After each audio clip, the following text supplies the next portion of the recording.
Alright, so there's a bunch of defenders in the game. One has been added about a year ago, I believe, and there's a bunch of defenders that people are constantly thinking about which ones are actually the better ones. So that's what we're going to be doing.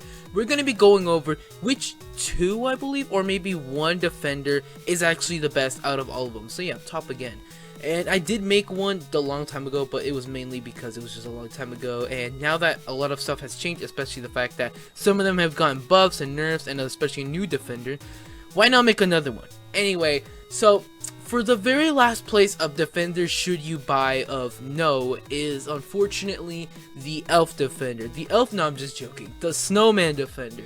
The snowman defender is probably the worst out of all of these. And the reason for that is, number one, it does 25 damage per hit. And of course, it's a long-ranged defender, so that means it can actually just hit infected from like a few feet away, so it's not that bad. But the thing about it is that the attack speed is 0.75, which isn't necessarily that bad as well. It's just the fact that when you're having, like, for an example, Juggernaut armor with minigun and you have a snowman defender, it's not gonna do much. To be honest, it's not gonna do much. It's gonna barely, it's like throwing pebbles at a Juggernaut, okay? Like, do you really think it's actually gonna do much? No, it's not.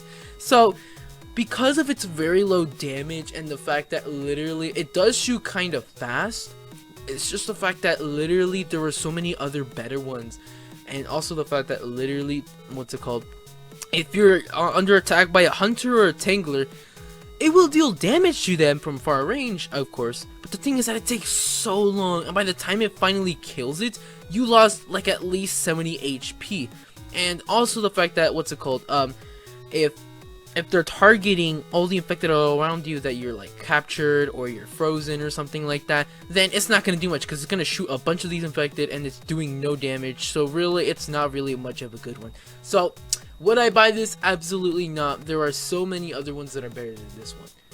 For literally third place of should you buy, and I feel ashamed of putting it this low, is the Yeti Defender. Now, there's a problem with the Yeti Defender, which I'm pretty sure you can easily tell. But first we're going to go over the stats. Number one, 125 damage for its basic club attacks. So, for an example, if there's a zombie in front of you, it will just bash it with its giant icicle, and of course, insta-kill it will deal a lot of damage, basically. If you're frozen, it's actually really useful, but for some reason, there's a bug where it doesn't actually attack any infected, so there's that. But the main problem I find about this is the fact that if you're captured by a hunter or tangler, and your defender is either hiding behind a wall or behind zombies, they will shoot at, of course, the captured infected that is, of course, giving you captured.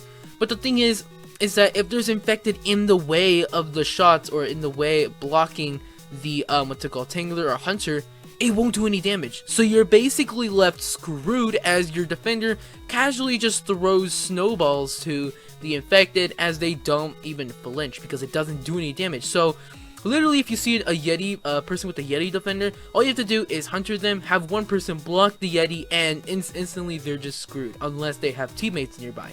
But either way, this is incredibly just awful because if you're playing with newbies, yes, it's actually really good, useful. But if you're playing with experienced players, which I'm pretty sure is like 70% of here, then it's literally not that great because they could just block it and instantly you're dead. So if they ever do fix this, I would say probably make it so each shot does at least 75 damage to the infected that are blocking it. So that way it's like, oh, I'm gonna block them. What's it called? I'm gonna block these shots, but still you try to do as much damage. But no, it's just, alright, I'm blocking them. Alright, we got the kill. That doesn't make much sense. So really, the Yeti Defender has to come into number 3. Coming into the number 2 spot is actually, and this is probably going to trigger a ton of people, but it is actually the Elf Defender. The Elf Defender is probably one of the best defenders, and it's mainly because each shot it does a total of 50 damage.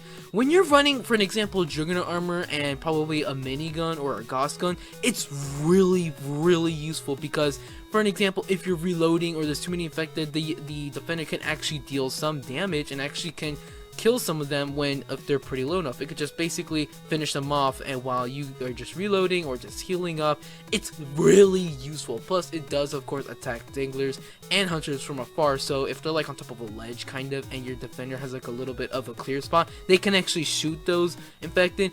But yeah, and really it's just a really good defender. If you really love using heavy armor or basically Juggernaut armor with a lot of strong guns, go for the elf defender. It will help a lot, especially for the zombies that get too close when you're reloading, or just shooting at the ones that are more important from farther away. It helps incredibly amounts. Finally, the last one, which I'm pretty sure is probably going to trigger most of them, is the Gingerbread defender. Last time when I made a video, I said the Gingerbread defender was probably the worst defender of all time, and it was mainly because of course it doesn't attack any infected that are near to you, but it doesn't matter about that. The strongest setup I found with the Gingerbread defender, plus it does 75 damage per 1 second, but the thing is, for me, it doesn't even look like it's doing 1 second fire rates. It looks like it's doing at least 0.3 or 0.4 fire rates, so it'll actually hit infected with 75, wait a few milliseconds, and then just go in for another strike. It's really useful when you're attacked by either a chiller, a hunter as well, because if there's a bunch of zombies, it'll actually do a ton of damage to all of them. So this is incredibly good of a Gingerbread. But the really good loadouts I found with this is mainly speed, lights, Tommy gun, RPG, or just spaz, or whatever else, and especially candy cane. This setup, oh, also the fact that there's a machete. A machete is a must because you want to take care of those tanglers. So when you're hunted or chiller, your defender can take care of that easily. This defender isn't great because it's alone. It's mainly amazing by if you put it with the correct loadout, which I basically mean by having machete out. If you have machete and this defender, you will become so annoying. But of course, it does get stuck like on ledges and stuff, so you do need your teammates. But on maps like, for an example, construction site, it is extremely good because it could take out all the infected that are on you or that are capturing you. And literally with the right setup, this defender can literally kick a lot of ass. So really, should you buy the Gingerbread? Yes. Should you also buy the elf? Mainly if you use heavy armor or Juggernaut armor. The other twos, not so much, and basically the Yeti, yes, but it may not be good, or must not be good at least, in higher, basically experienced lobbies.